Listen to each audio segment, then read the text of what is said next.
میں سجدہ کرو یا دل کو سنبھالو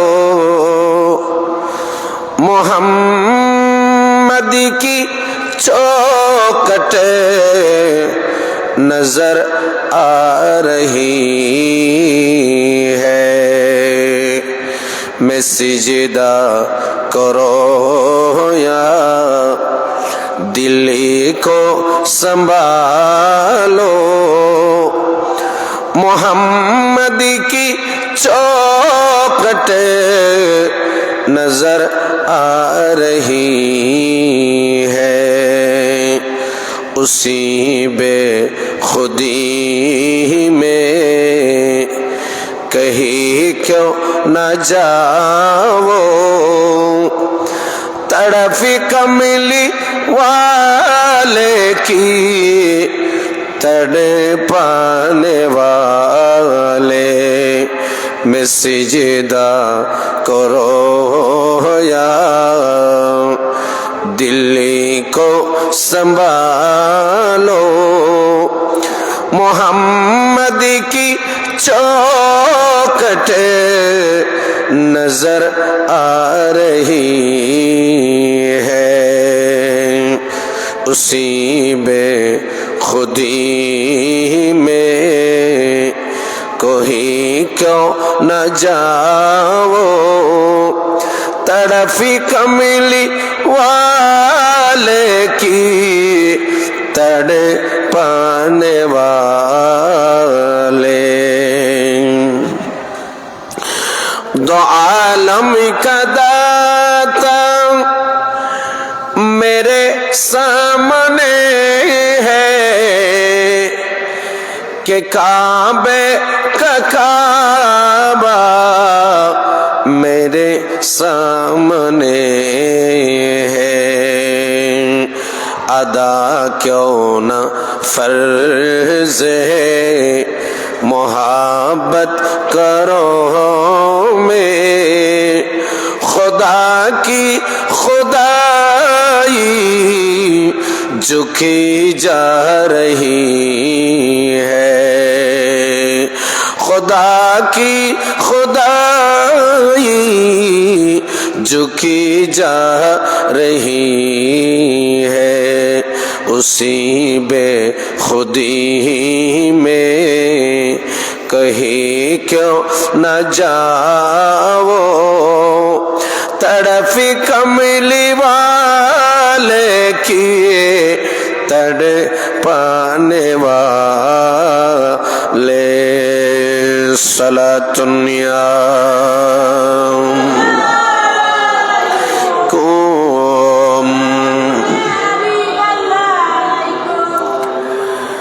الحمدللہ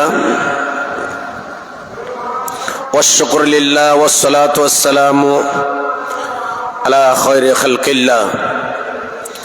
প্রিয় এলাকাবাসী, শ্রদ্ধেয় সম্মানিত আগত মুসল্লিবৃন্দ, আশেপাশে মাইকের আওয়াজ যতটুকু যাচ্ছে আমার মা বোনরা, রহমানি ও রাহমাকুমুল্লাহ তাআলা ফিদ্দারাইন। মহান রব্বুল আলামিনের শুকর আদায় করছি, তার কালামে পাক ফুরকানে মাজিদ থেকে সূরা হাশর শরীফের 10 নম্বর আয়াত এবং সূরা ইব্রাহিম শরীফের 41 নম্বর আয়াত আপনাদের খেদমতে তেলাওয়াত করেছি। আল্লাহ পাক আজ্জা ওয়া জাল পবিত্র কালামের মধ্যে বলেছেন, ওয়াল্লাযীনা জাউ মিন বাদিহিম ইয়াকুলুনা রাব্বানা ইগফির লানা ওয়া লিইখওয়ানিনা আল্লাযীনা সাবাকুনা বিল ঈমান।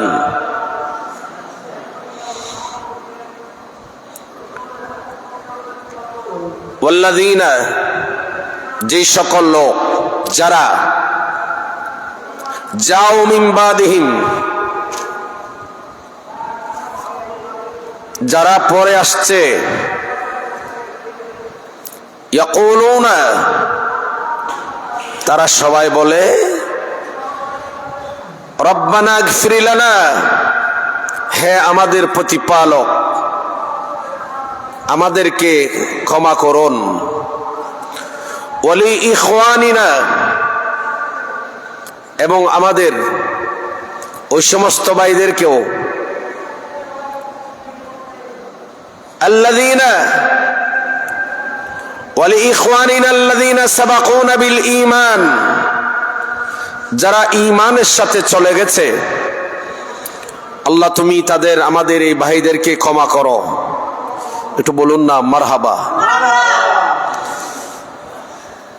সূরা হাশর আয়াত নাম্বার 10। এই আয়াতে কারিমার ভেতর আল্লাহ পাক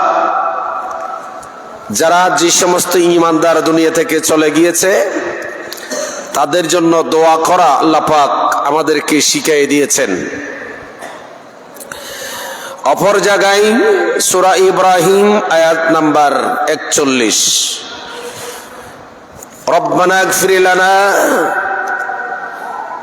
ওয়ালি ইখওয়ানিনা, রব্বানা ইগফির লানা ওয়ালি ওয়ালিদাইয়া, রব্বানা, হে আমাদের প্রতিপালক, ইগফিরলি, মওলা আমাদেরকে ক্ষমা করুন, ওয়ালি ওয়ালিদাইয়া, আমাদের পিতা মাতাকে ক্ষমা করুন, ওয়ালিল মুমিনিনা, মুমিনদেরকে ক্ষমা করুন, ইয়াউমা ইয়াকুমুল হিসাব, মওলা যেদিন তুমি হিসাব নেবে ময়দানে মাহশরে, তোমার হিসাব আমাদেরকে সবাইকে খরাগন্ডায় দিতে হবে। হায়াতের, রিজিকের, দৌলতের সর্ববিষয়ে আমাদেরকে কিয়ামতের ময়দানে হিসাব দিতে হবে। আল্লাহ তুমি সেই হিসাবের দিন আমাদেরকে ক্ষমা করো, আমাদের পিতা মাতাকে ক্ষমা করো এবং মুমিনদেরকে ক্ষমা করো ইনশাআল্লাহ। আল্লাহ পাক আমাদেরকে এই কথা বলছেন। আসুন অপর জায়গায় শুধু আমাদের নয়, মুমিনদের নয়, যে ওয়ালি ওয়ালিদাইয়া, আমাদের পিতা মাতাকে ক্ষমা করুন। এই জন্য অপর আয়াতে আল্লাহ পাক আযজা ওয়া জাল চমৎকার বলেছেন, ওয়াকুর রাব্বিরহামহুমা কামা রাব্বায়ানি সগীরা, রব্বি, হে প্রভু, ইরহামহুমা, আল্লাহ তুমি দয়া করো, রহম করো আমাদের পিতা মাতা দুইজনকে, কামা, যেমনি ভাবে, রাব্বায়ানি সগীরা,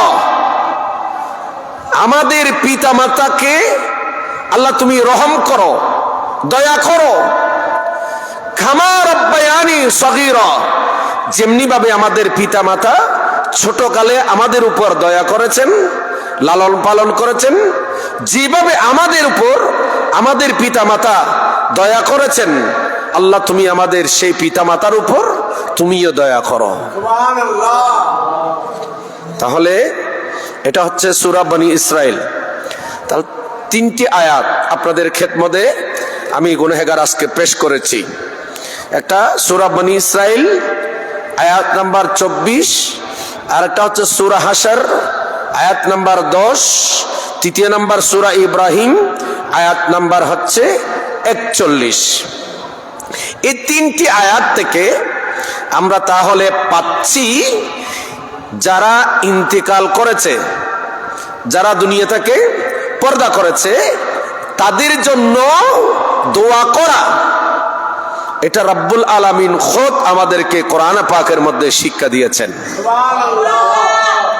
এবার যদি কেহ বলে মৃত ব্যক্তির জন্য 3 দিন, 2 দিন, 1 দিন, 4 দিন, 10 দিন, 20 দিন, 50 দিন, 40 দিন, 50 দিন, 100 দিন, বাৎসরিক, এইভাবে দোয়া করা যদি কেহ বলে এদের জন্য এখন দোয়া করা যাবে না, তাহলে আল্লাহ পাক কোরআনের মধ্যে এখানে কোনো আদত, কোনো সংখ্যা, কোনো দিন, কোনো সময়, কোনো রাত দিন, এভাবে কোন সময় দোয়া করবেন কোন সময় করবেন না, এটার কোনো কয়েদ আল্লাহ পাক দেন নাই। তাহলে কোরআনের এই আয়াত থেকে আমরা বুঝতে পারি যারা দুনিয়া থেকে মুমিন মুমিনাত চলে গিয়েছে, আমাদের মা বাবা চলে গিয়েছে, তাদের জন্য দোয়া করা এটা কোরআনে পাকের মধ্যে আল্লাহ পাক সুবুত রেখেছেন, দলিল রেখেছেন। এবং আমাদের আকায়েদে নাসাবি, আমাদের হানাফি মাযহাবের কিতাব আকায়েদে নাসাবির মধ্যে এইভাবে ইমাম নাসাবি আলাইহির রহমান এইভাবে বলেছেন, দুআউল আহইয়া লিল আমওয়াত, মাইয়াতের জন্য জীবিত মানুষের দোয়া কেমন ফায়দা দেয়। আপনি কোন কোন পদ্ধতিতে মাইয়াতের জন্য ইসালে সওয়াব দোয়া করতে পারবেন। জীবিতদের এবং মৃতদের উভয়ের জন্য আপনি দোয়া করতে পারবেন। যেমন মৃত ব্যক্তির জন্য সদকা করার মাধ্যমে আপনি মৃত ব্যক্তির জন্য দোয়া করতে পারবেন। মৃত ব্যক্তির জন্য কোরবানির মাধ্যমে আপনি মৃত ব্যক্তির জন্য দোয়া করতে পারবেন। মৃত ব্যক্তির জন্য এবং জীবিত ব্যক্তির জন্য আপনি নামাজ পড়তে পারবেন, এই নামাজের মাধ্যমে আপনি দোয়া করতে পারবেন। মৃত ব্যক্তির জন্য হজের মাধ্যমে আপনি মৃত্যু ব্যক্তির জন্য দোয়া করতে পারবেন। এভাবে যদি আমি বলি, আপনি মৃত্যুদের জন্য শুধু আমরা দোয়া করি তাই না, মৃত্যুদের জন্য ফেরেশতারাও দোয়া করে। আরেকটু জোরে বলেন।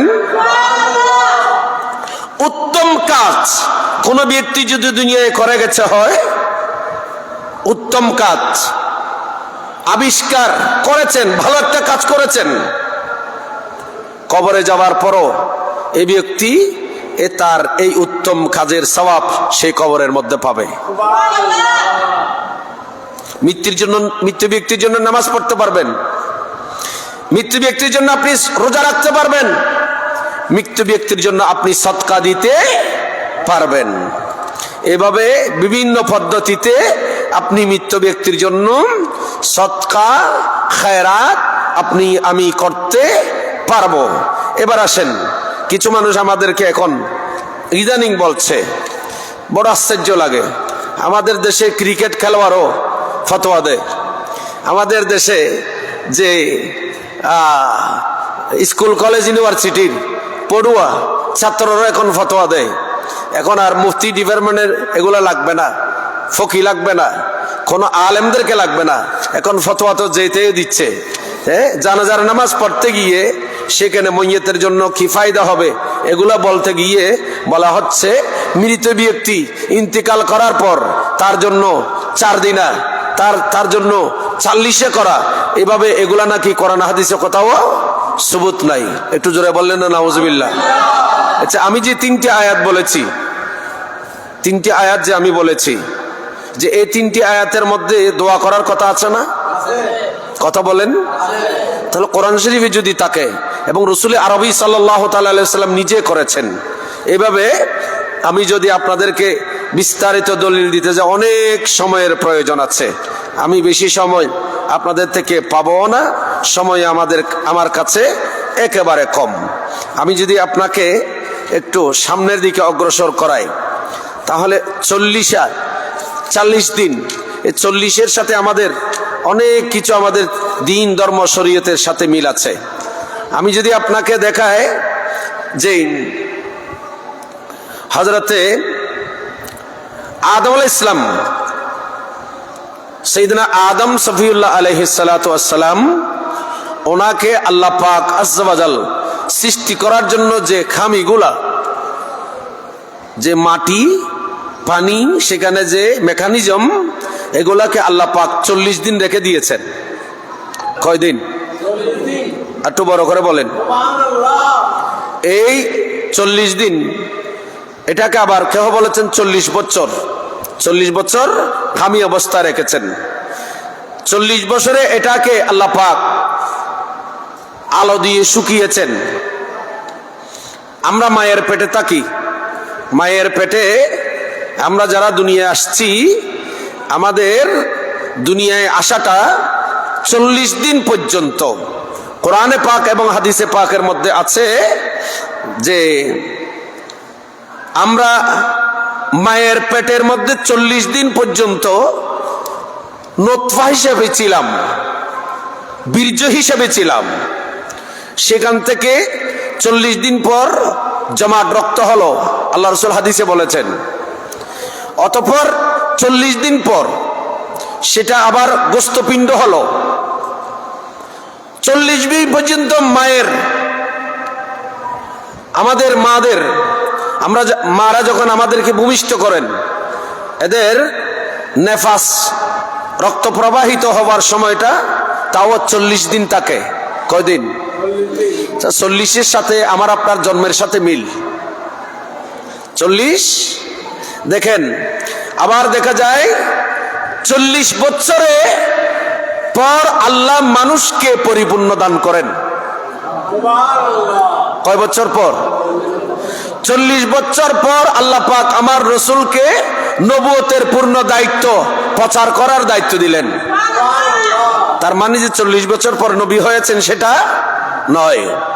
সাইয়েদনা মূসা আলাইহিস সালাতু ওয়াস সালাম আল্লাহ পাকের সাথে কথা বলেছেন তুর পাহাড়ে, তাও সময় 40।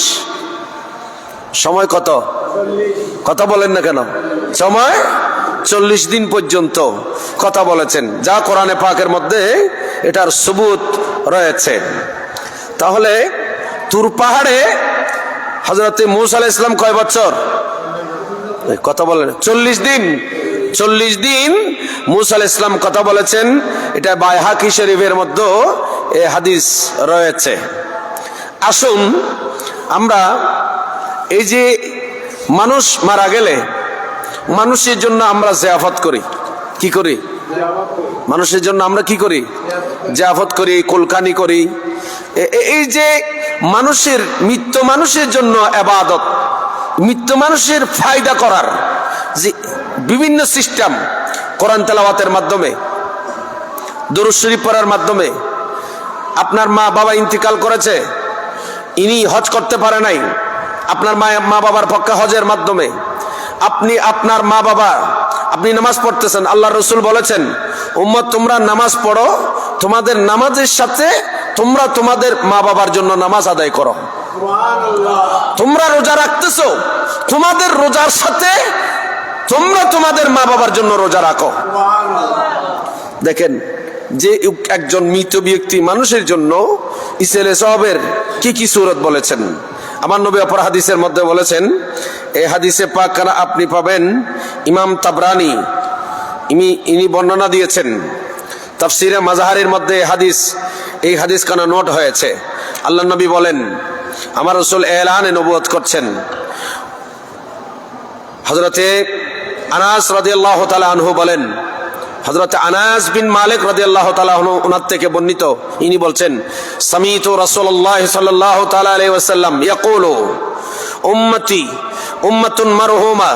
হযরত আনাস বলেন আমার উম্মত উম্মতে মারহুমা, আমার উম্মত মারহুমা। মুতাবুন আলাইহা তাদখুলু কুবুরাহা বিযুনুবিহা। নবী বলেন আমার উম্মত কবরে আসবে গুনাহ সহ, গুনাহ নিয়ে কবরে আসবে। ওয়া তাখরুজু মিন কুবুরিহা লা যুনুবা আলাইহা। আমার উম্মত যখন কবর থেকে উঠবে হাসরের ময়দানে আমার উম্মতের কোনো গুনাহ থাকবে না।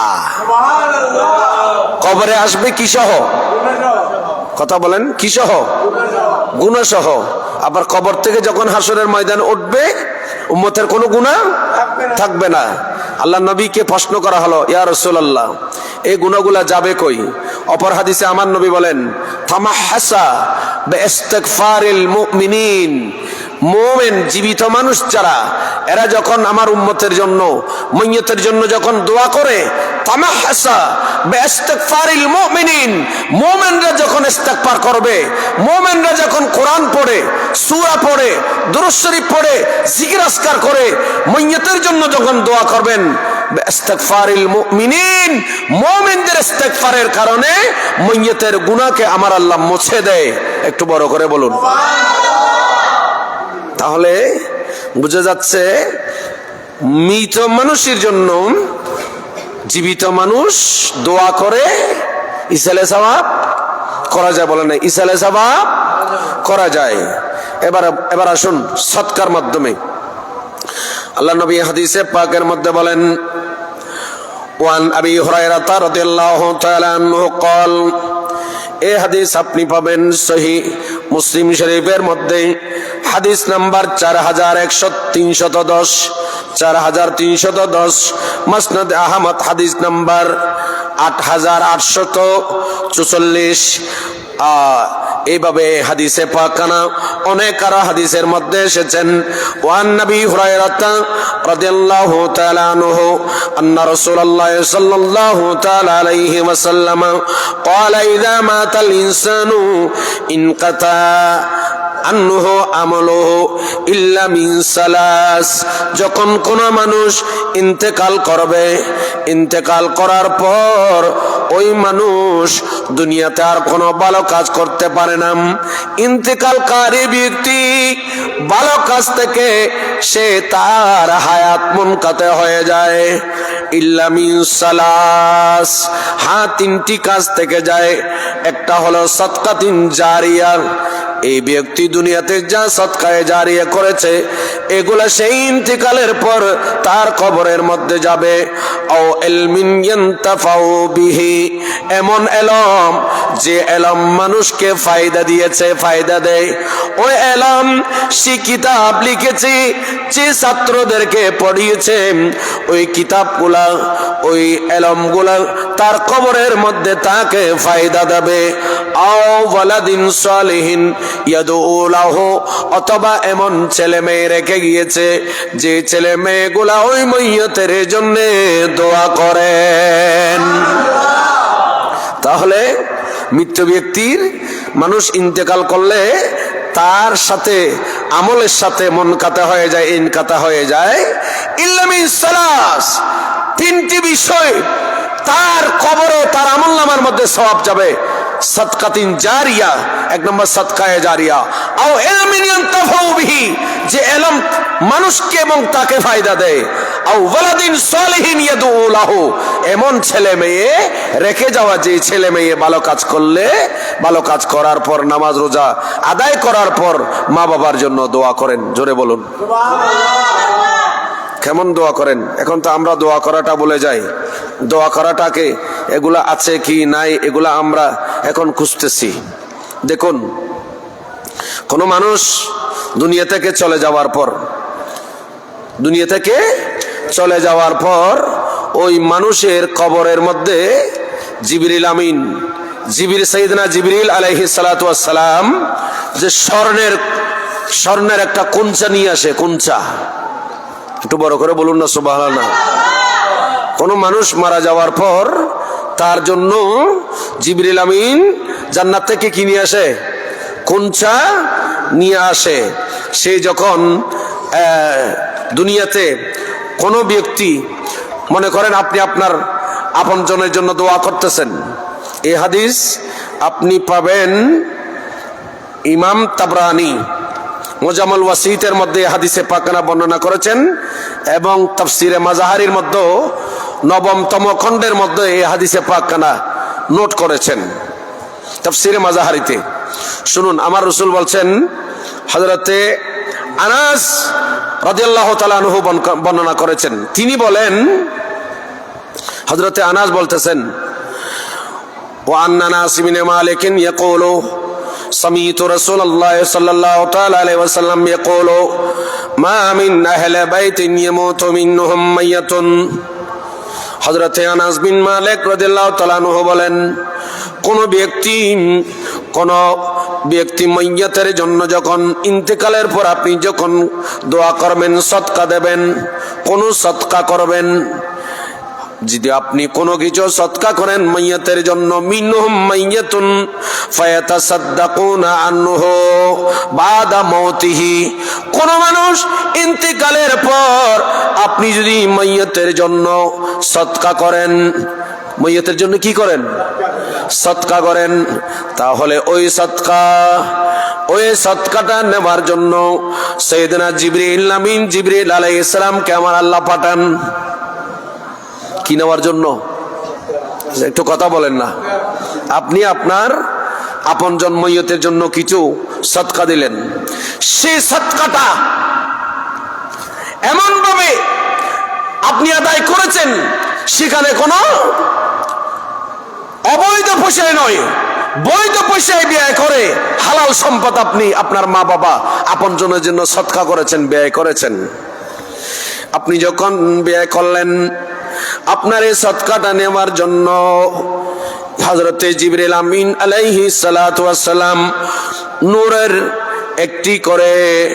নূরের একটি ইয়া নিয়ে আসবেন।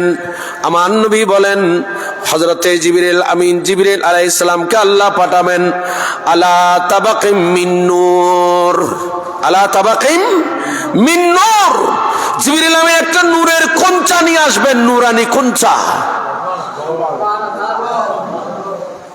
এই সদকাটা জিবরিল আমিন নূরের কঞ্চার মধ্যে নেবেন।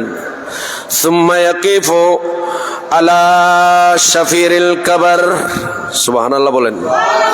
জিবরিল আমিন এই নূরের কঞ্চা, আপনি যে সদকা দিয়েছেন, আপনি যে কিছু দিয়েছেন, এটা সদকা বলেছেন। সদকা টাকাও হতে পারে, সদকা এটা খাদ্য হতে পারে, সুবহানাল্লাহ বলেন না।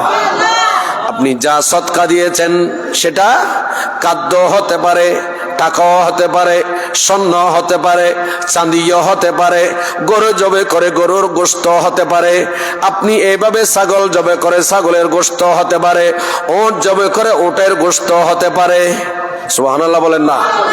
অথবা এটা বাগানও হতে পারে, অথবা একটা পানির কূপ সদকা করলেন, পানিও হতে পারে, সুবহানাল্লাহ বলেন না। যেমন আমার নবীর সাহাবী হযরত আমার নবীর সাহাবী সে আমার নবীকে বলেন, ইয়া রাসূলুল্লাহ, হুজুর আমি আমার মায়ের ইন্তিকালে আমি আমার মায়ের পাশে ছিলাম না, হুজুর আমি একটা সফরে ছিলাম, আমি এসে দেখতেছি, আমি সাত দেখতেছি আমার মা নাই। ইয়া রাসূলুল্লাহ, আমি দুনিয়ায় থাকতে আমার মায়ের সাথে সুন্দর ব্যবহার করতাম, বাবার সাথে সুন্দর ব্যবহার করতাম, নবী গো এখন আমার মা চলে গেছে, আমি তার জন্য কোনো কিছু সদকা করতে পারবো কিনা? আমার নবী বলেন, ক্বালা নাম, হ্যাঁ হ্যাঁ তুমি করতে পারবে, তুমি করতে পারবে। ওগো সাদ, একটা কাজ করো, তোমার মা যখন দুনিয়াতে চলে গেছে, তোমার মায়ের জন্য তুমি সদকা করতে পারো। হযরতে সাদ বলেন, ইয়া রাসূলুল্লাহ, আপনি সাক্ষী থাকেন, আমি আপনাকে সাক্ষ্য করে বলছি, আমার বাগান আছে, আমি আমার একটা বাগান, যে বাগানে খেজুর বেশি ধরে, ওই বাগানটা আমি আমার মায়ের নামে সদকা করে দিলাম, আমার মায়ের নামে সদকা করে দিলাম। অপর রাওয়ায়াতের মধ্যে আসছে হযরতে সাদ একটা কূপ খনন করলেন। আরবের মধ্যে কূপ খনন করা বড় কষ্টের বিষয়। সাহাবায়ে কেরামের উজুর পানি, গোসলের পানি, খাওয়ার পানি নাই। আমার নবী যখন হযরতে সাদকে বললেন, সাদ তোমার মায়ের নামে তুমি কি করবা? হুজুর আমি সদকা করব। বলে কি সদকা করবে? একটা কাজ করো, তুমি আমার উম্মতের জন্য একটা কূপ খনন করে দাও, ও কূপের পানি দিয়ে এরা উজু করবে, উজু করে নামাজ পড়বে, কূপের পানি দিয়ে ওরা গোসল করবে, কূপের পানি মানুষও খাবে, কূপের পানি চরিন্দা পশু পাখিও পান করবে। হযরতে সাদ একটা কূপ খনন করলেন, কূপ খনন করে ওই কূপখানা আমার নবীকে বলেন, ইয়া রাসূলুল্লাহ, এটা আমি আমার মায়ের নামে এই কূপখানা খনন করলাম। আমার রাসূল বলেন, ও সাদ যাও, আমি এই কূপটাকে তোমার মায়ের নামে বীরে উম্মে সাদ নামকরণ করলাম, এটা আমি তোমার মায়ের নামে নামকরণ করলাম এই কূপটা। তাহলে আপনি যে কোনো কিছু হালাল বস্তু আপনি সদকা করতে পারবেন। খুব খনন করে সদকা করলেন হযরতে সাদ বাগানকে সদকা করে দিলেন। আপনি বর্তমান যুগে আমাদের দেশে আপনি একটা মসজিদ বানাতে পারেন, একটা কালভার্ট বেঁধে দিতে পারেন, একটা খাল খনন করে দিতে পারেন। আপনি বর্তমান যুগে যেভাবে হোক, এলাকা যদি গরিব হয়, ঠিক আছে, আমি একটা গরু জবে করে এই গরুর গোশতকে খাওয়া, এগুলাকে আমি পাক করে মানুষের জন্য সদকা করে দেব, মানুষকে খাওয়াই দেব। দেখেন, যদি আপনি এইভাবে সদকা করেন তাহলে আপনার সদকা গুলা খেয়ে নিয়ে আসবে আলা তাবাকিম মিন নূর। জিবরিল আমিন একটা নূরের কুঞ্চার মধ্যে রাখবেন। আপনার সদকা গুলো কোথায় রাখবেন? কথা বলেন না কেন? আমাদের ট্রাই আছে না, ট্রাই, আপনার ট্রাই বলে বুঝবেন, কুঞ্চা বুঝতেছেন না, ট্রাই খাবার যে আনা নেওয়া করে, জিবরিল আমিন এরকম নূরের একটা ট্রাই আনবেন, এটাকে বলা হয় কুঞ্চা। ডালা হলে মনে করেন না, আমাদের দেশে ডালা নাই, ডালা বলেন না, হ্যাঁ, যেগুলা কোরআন সুন্নাহ জায়েজ নাই ওগুলা করেন। বিয়ের মধ্যে ডালা একটা নিয়ে ওই জামার কি কাটতেছে সোয়াক, এগুলো কোথাও কোনো কোরআন সুন্নাহ কোথাও আছে? ডালা একটার মধ্যে অনেক কিছু দিয়ে মোমবাতি টোমবাতি এগুলা দিয়ে বুবুর বেলা সোয়াক কাটতেছে, এগুলো কোথাও আছে? ডালা বুঝবেন, কুঞ্চা বুঝতেছেন না। এইরকম একটা ডালা জিবরিল আমিন জান্নাত থেকে নিয়ে আসবে, নূরের কুঞ্চা, নূরের ডালা। আপনি যখন কোনো কিছু সদকা করবেন মৃত ব্যক্তির জন্য, জিবরিল আমিন এসে সেই নূরের ডালা, নূরের কুঞ্চার মধ্যে এগুলা নিয়ে সোজা কবরস্থানে ওই ময়্যতের কবরের উপর চলে যাবেন। কোথায় যাবে? ময়্যতের কাছে চলে যাবে। ময়্যতের কাছে গিয়ে ফায়াকুলু ইয়া সাহিবাল কবরে, ইয়া সাহিবাল কবরিল আমিক। জিবরিল আমিন ডাক দেবে, এটা রাসূলের হাদিস। আমাদের দেশে এখন যে জীবিত মানুষকে দিতেছে না, এরা আবার ময়্যতকে কেমনে দেবে? আমাদের তো এখন অধিকাংশ নেওয়ার অভ্যাস, দেওয়ার অভ্যাস কম। দেওয়ার অভ্যাস আছে যারা সুফিজম, তারা যারা সুফি দরবেশ এরা দেয়, এদেরকে মানুষ দিলেও কিছু এগুলো নিয়ে এরা অন্যজনকে দিয়ে দেয়। আর আমাদের দেশে এখন যারা যে খাবার দাবার এগুলা বেদাত, কোরআন সুন্নাহ কোথাও নাই, এরা ওই পার্টি, এরা ওই ব্যক্তি যারা শুধু নিতে জানে, মানুষকে দিতে, এরা শুধু নিজেরা খায়, অন্যদেরকে খাওয়াতে জানে না। দেখেন, আপনি খাবেন, দেবেন, সদকা করবেন, যেটাই করবেন, জিবরিল আমিন এসে নূরের কুঞ্চা ভরে এগুলা নিয়ে ওই ময়্যত যার নামে আপনি করেছেন, আল্লাহ আমি আমার অমুক ব্যক্তির নামে, আল্লাহ তোমার নামে আমি এই জায়গাটা সদকা করে দিলাম, এই জিনিসটা সদকা করে দিলাম, এই খানা মেজবানি গুলা আল্লাহ তোমার নামে গরু জবে করে, মহিষ জবে করে, বেড়া দুব্ব জব করে, ছাগল জবে করে, আল্লাহ তোমার নামে জবে করে, এগুলাকে আমি সদকা দিয়ে দিলাম। আমাদের দেশে মাদ্রাসা, মসজিদ, মাদ্রাসা, এতিমখানার মধ্যে এরকম সদকার জিনিস দেয় না? আপনারা দেন না? দেন। এগুলো যে ফায়দা, কত ফায়দা দেবে সেটা বলা হচ্ছে। জিবরিল আমিন ওগুলাকে নূরের কুঞ্চা ভরে নিয়ে যাবে কোথায়? ওই কবরে, মাইয়াতের কবরে নিয়ে যাবে। হাযিহি হাদিয়াতুন। জিবরিল আমিন গিয়ে বলবে, ও মাইয়াত, হাযিহি হাদিয়াতুন, এগুলা আপনার হাদিয়া। হাযিহি হাদিয়াতুন, এগুলা আপনার হাদিয়া।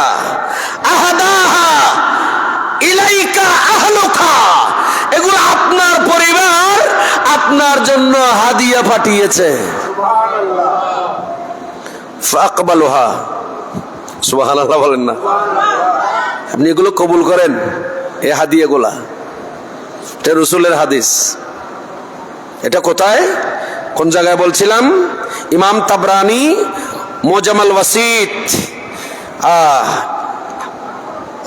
আর বিশ্ববিখ্যাত তাফসিরের কিতাব তাফসিরে মাজাহারি নবম খণ্ড 104 নম্বর পৃষ্ঠায় তাফসিরে মাজাহারি নবম খণ্ডে। তাহলে বুঝা যাচ্ছে মইয়তের নামে কিছু হাদিয়া তোহফা সদকা দিলে এগুলা মইয়তের কাছে পৌঁছে, বলে না, মইয়তের কাছে পৌঁছে। আল্লাহ পাক আমাদেরকে বুঝার তৌফিক দান করুন। যারা বুঝেন আমরা দোয়া করব, আল্লাহ পাক তাদেরকে হেদায়েত দান করুক। সালাতুন ইয়া কুম গায়ে জমে জল जाहे बेदी नौके दिल या रसूल अल्लाह की कसरत कीजिए सलातुन या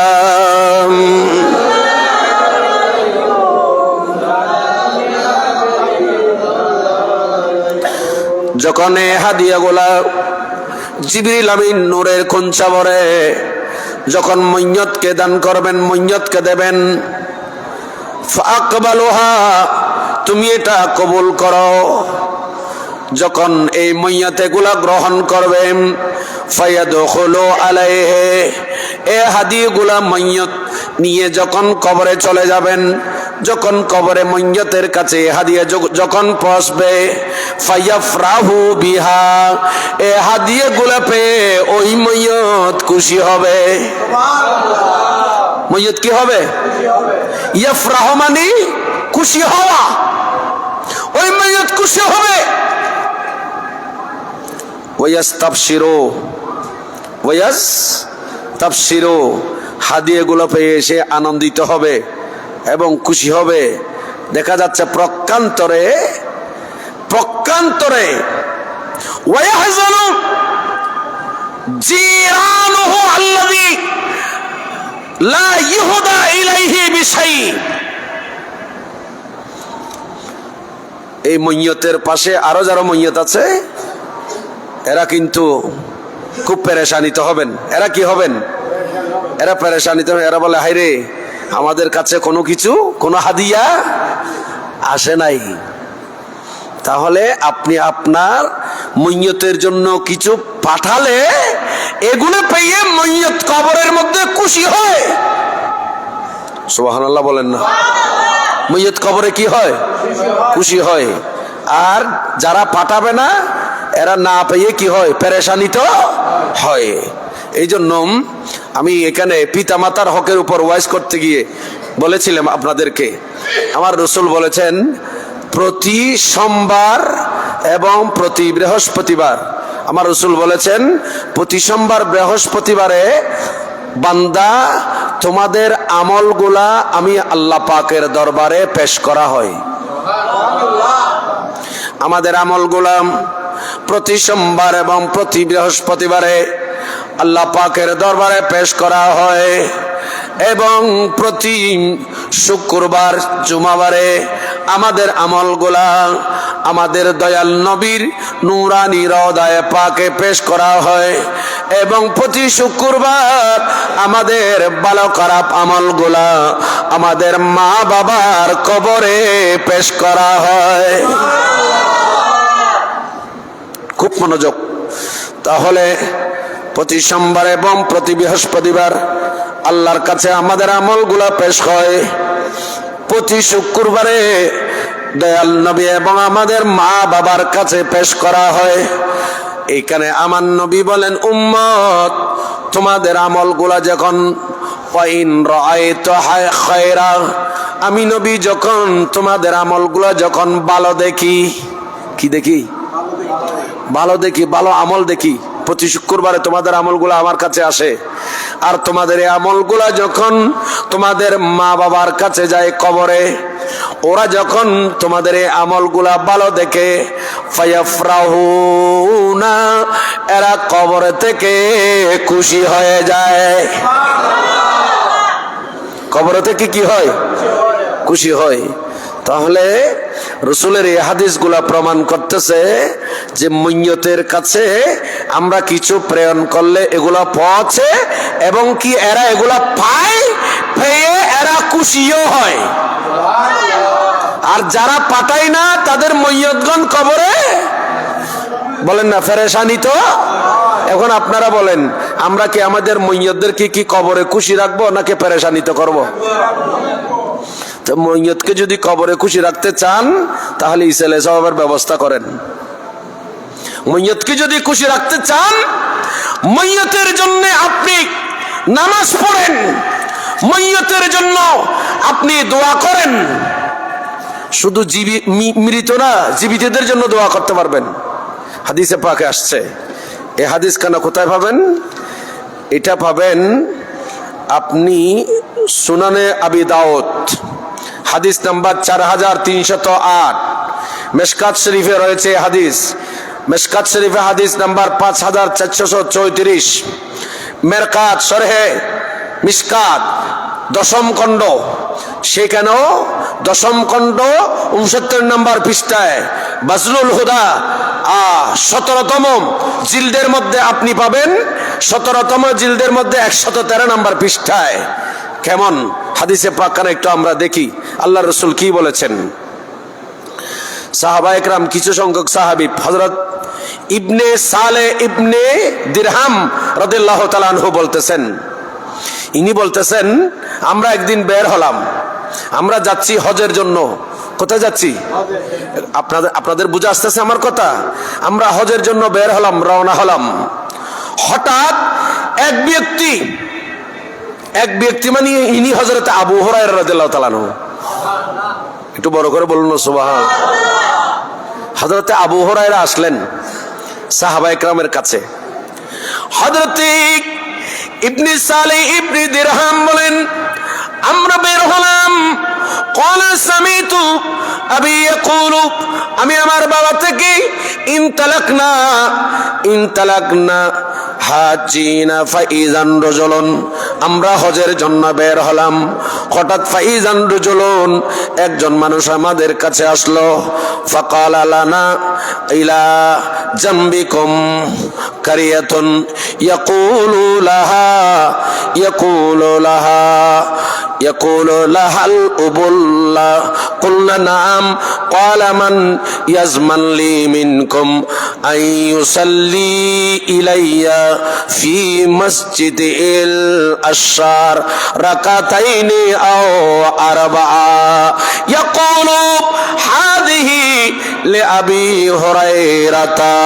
একটু বড় করে বলুন। আমরা হজের জন্য বের হলাম। একজন মানুষ আসছে, যিনি আসছেন ইনি হযরতে আবু হুরায়রা। ইনি কে? হযরতে আবু হুরায়রা। ইনি এসে ওনাদেরকে বলতেছেন, ভাই আপনারা কোথায় যাবেন? বলে আমরা হজের জন্য বের হয়েছি, আমরা অমুক জায়গায় যাচ্ছি। তখন হযরতে আবু হুরায়রা এদেরকে বলতেছেন, ওনাদের তোমরা যেখানে যাচ্ছ ওখানে এমন একটা জায়গা আছে, যে জায়গার নাম হচ্ছে উবুল্লা নামক জায়গায়, সেখানে একটা মসজিদ আছে। সুবহানাল্লাহ বলেন না, একটু জোরে বলেন না। মান ইয়াসমানু লি মিনকুম আন ইউসাল্লি ফি মসজিদিল আশশার, উবুল্লা নামক জায়গায় মসজিদে আশশার, সেই মসজিদে আশশারের মধ্যে আমি আবু হুরায়রার জন্য 2 রাকাতাইনে আও আরবান অথবা 4 রাকাত আমার পক্ষ হয়ে মান ইয়াজমানু লি মিনকুম, আমার পক্ষ হয়ে কে এই মসজিদে 2 রাকাত অথবা 4 রাকাত নামাজ কে পড়তে পারবে? একটু বড় করে সুবহানাল্লাহ বলেন।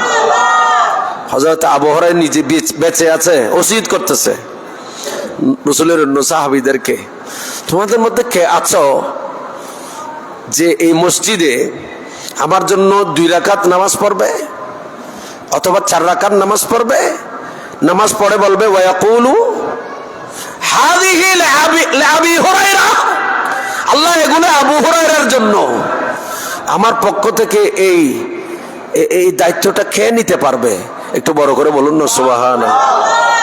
এই হাদিস দ্বারা তাহলে বুঝে যাচ্ছে যে একজন মানুষ অপর মানুষের পক্ষে হয়ে নফল নামাজও পড়া যায়, বলেন না, নফল নামাজও পড়া যায়।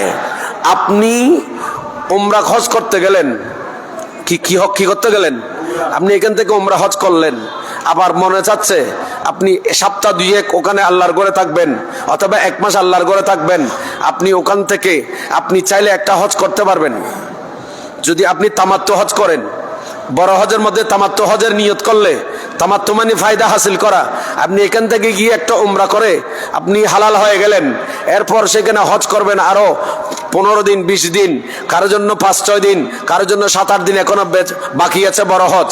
এখন আপনি ওখানে বসে আছেন, নামাজ পড়তেছেন হেরামে, তা আপনার মনে চাচ্ছে আপনার বাবা ইন্তেকাল করেছে, আপনার মা ইন্তেকাল করেছে, অথবা আপনার মা বেঁচে আছে, অথবা আপনার বাবা বেঁচে আছে, আপনার আপনজন বেঁচে আছে, তো আপনি যদি হেরামে যান, সেখানে নামাজ পড়েন, আপনার ফরজ ওয়াজিব সুন্নত আদায়ের পাশাপাশি আপনি যদি সেখানে নফল নামাজ আদায় করেন, আল্লাহ আমি এই 2 রাকাত নফল নামাজ আমার মায়ের জন্য পড়লাম, সুবহানাল্লাহ বলেন না। আপনি 2 রাকাত নামাজ আপনার বাপের পড়লেন, আল্লাহ আমি এই 2 রাকাত নামাজ আমার বাবার জন্য পড়লাম, সুবহানাল্লাহ বলেন না। আপনি চাইলে আপনার বাবার নামে মায়ের নামে আরেকটা উমরা করতে পারবেন, মসজিদে আয়েশা যেতে পারবেন, মাকামে তানিমে যেতে পারবেন। আপনি যেখান থেকে ইচ্ছা, যেখানে মিকাত আছে সেখান থেকে গিয়ে আপনি ইহরাম বেঁধে এসে আপনি একটা উমরা আপনজনের জন্য, মৃত অথবা জীবিত, এদের জন্য করতে পারবেন। এগুলাকে বলা হয় ইসালে সওয়াব। এগুলাকে বলা হয় কি? ইসালে সওয়াব। আল্লাহ পাক আমাদেরকে আমাদের আপনজনদের জন্য এইরকম ইসালে সওয়াব করার তৌফিক দান করুন, আমিন। সুতরাং যে হাদিসে পাকে আসছে, হাদিসে পাকে যদি আমি এগুলো সব কিছু বলতে যাই অনেক লম্বা হয়ে যাবে। আল্লাহ পাক আমাদের মৃত ব্যক্তিদের এবং জীবিত মানুষের পক্ষে আমরা আমাদের সাথে নামাজ পড়তে পারবো। একজন মহিলা এসে আমার নবীকে বললেন, হুজুর আমার মা ইন্তেকাল করেছে, হজের নিয়ত করেছিল, নজর করেছিল, হজ করতে পারে নাই। আমার রাসূল বলেন, হ্যাঁ তুমি তোমার মায়ের নামে হজ করতে পারবা। আরেকজন এসে বলেন, হুজুর হাদিসে পাক আছে, আমার এখানে নোটও আছে, হুজুর আমার বোন ইন্তেকাল করেছে, বোন হুজুর আমি আমার বোনের পক্ষে কিছু করতে পারবো? তখন হুজুর ইনি তো ইবাদত করতে চেয়েছিলেন, হজ করতে চেয়েছিলেন, উমরা করতে চেয়েছিলেন। তখন আমার নবী তাকে বললেন, এই আমার সাহাবী শুনো, তোমার বোন যদি কর্জ রেখে যেত, এই কর্জ তুমি পরিশোধ করতে না? সুবহানাল্লাহ বলেন না। রাসূল আরবি সাল্লাল্লাহু তাআলা আলাইহি ওয়াসাল্লাম বলতেছে, তোমার বোন যদি কর্জ রেখে যেত, সে কর্জ তুমি পরিশোধ করতে না? সাহাবী বলেন, জি হ্যাঁ হুজুর করতাম। তা আমার রাসূল বলতেছেন, যাও তুমি তোমার বোন যেটা করতে চেয়েছিল, করতে পারে না, মারা গিয়েছে, তুমি তার পক্ষে করো। আরেকজন এসে বলতেছেন, হুজুর আমার বাবা নজর করেছে, হজ করতে পারে নাই, হুজুর আমি পারবো কিনা? আমার নবী বলেন, হ্যাঁ তুমি তোমার মায়ের নামে সে আদায় করতে পারবে। তোমার বাবাও যা পাবে, তোমার বোনও যা পাবে, তোমার মাও যা পাবে, এই 3টা হাদিস তাদের পক্ষে তুমি আদায় করলে তোমার এই আমল থেকে একটা আমলও কমতি হবে না। তাহলে জীবিত মানুষ মৃত মানুষের পক্ষে এরকম ভালো কাজ করে ইসালে সওয়াব করা যায়, জায়েজ জায়েজ জায়েজ জায়েজ। আর যারা এগুলাকে বেদাত এবং বিভিন্ন ফতোয়া দিচ্ছে, আমরা দোয়া করব আল্লাহ তাদেরকে হেদায়েত নসিব করুন। ওয়া আখিরি দাওয়ানা আলহামদুলিল্লাহি রাব্বিল আলামিন। সামনের কাতার